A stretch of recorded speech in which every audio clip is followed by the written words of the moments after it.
आज बात करनी है दुनिया के कड़वे सच की। मनुष्य जब 10 साल का होता है तब लोग पूछते हैं कि कौन सी कक्षा में पढ़ रहे हैं। जब 20 साल का होता है तो लोग पूछते हैं कौन सी लाइन ली है, आर्ट्स, कॉमर्स, साइंस। 30 साल का होता है तो पूछते हैं कि नौकरी कर रहा है या बिजनेस या जॉब। फिर 40 साल का होता है तो लोग पूछते हैं बिजनेस और जॉब कैसी चल रही है, बराबर कमा रहे हो कि नहीं कमा रहे हो। जब 50 साल का होता है तो लोग पूछते हैं कि बेटे बेटी की शादी की या नहीं की, और बेटे बेटी आपको बराबर से सेट तो हो गए कि नहीं। और 60 ईयर का होता है, 60 साल का होता है तो लोग पूछते हैं कि सेठ जी अब आपको निवृत्त किया कि ना आपके बेटे बेटी ने। और 70 साल का हो जाता है तो लोग पूछने लग जाते हैं कि आपका स्वास्थ्य कैसा है, और इतनी उम्र हो गई है अब सब छोड़ दो घर की जिम्मेदारी।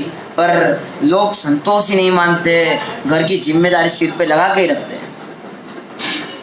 पर मरते समय सिर्फ एक कर्म राजा पूछता है कि बेटा तुझे कौन सी गति में जाना है। मरने के बाद परिवार वाले बोलते हैं कि मरने के बाद तू क्या रख के गया है, क्या रख के जाने वाला है।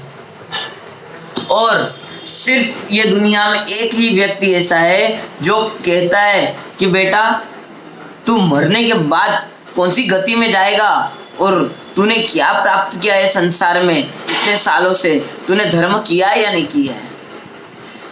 वह व्यक्ति सिर्फ और सिर्फ एक ही है जो हमारे आत्मा का कल्याण देखता है। बाकी पूरी दुनिया शरीर का सुख देखती है, आत्मा का कल्याण देखने वाला सिर्फ और सिर्फ एक व्यक्ति है, वो हमारे गुरुदेव है। गुरु कैसे होते हैं? हमारे गुरु कैसे?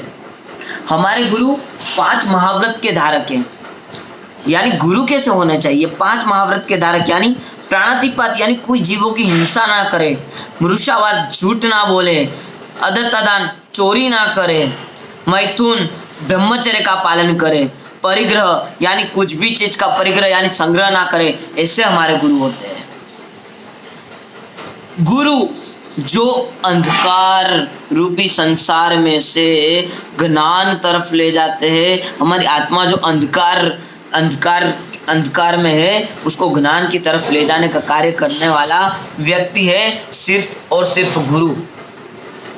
गुरु हमारे इस भव का कल्याण नहीं, भव का कल्याण देखते हैं। गुरु को समर्पित बनोगे तो प्रभु आपको हमेशा सुविधा देगा, प्रभु आपकी हमेशा लाज रखेगा, आपके ऊपर आपका भला करेगा। ये बार कोरोना काल में बहुत सारे लोग मर गए हैं और छोटी छोटी उम्र में मर गए हैं लोग, पर लेके क्या गए साथ में? कुछ भी नहीं। व्यक्ति मरने के बाद जीता है, मरता है, सिर्फ और सिर्फ एक ही चीज लेके जाता है। मरने के बाद एक ही चीज आती है, हमारा पुण्य। अच्छा काम किया होगा तो पुण्य आएगा और खराब काम किया होगा तो पाप आएगा। अभी आपको सोचना है आपको क्या करना है। अच्छा काम किया होगा तो सदगति मिलेगी, देवगति वगैरह मिलेगी, और पाप किया होगा तो नरक गति मिलेगी। भले हिंदू धर्म हो, मुसलमान धर्म हो, क्रिश्चियन धर्म हो, जैन धर्म हो, बुद्ध धर्म हो, कोई भी धर्म हो, वो मोक्ष और नरक में मानते हैं। भले ना वो हिंदू धर्म है तो भी वो मानता है कि अच्छा काम करेंगे तो मोक्ष में जाएंगे और खराब काम करेंगे तो नरक में जाएंगे। मुस्लिम धर्म है तो वो भी बोलते हैं जन्नत में जाएगा, अच्छा काम करेगा तो जन्नत में जाएगा और पाप कर्म करेगा तो जहन्नम में जाएगा।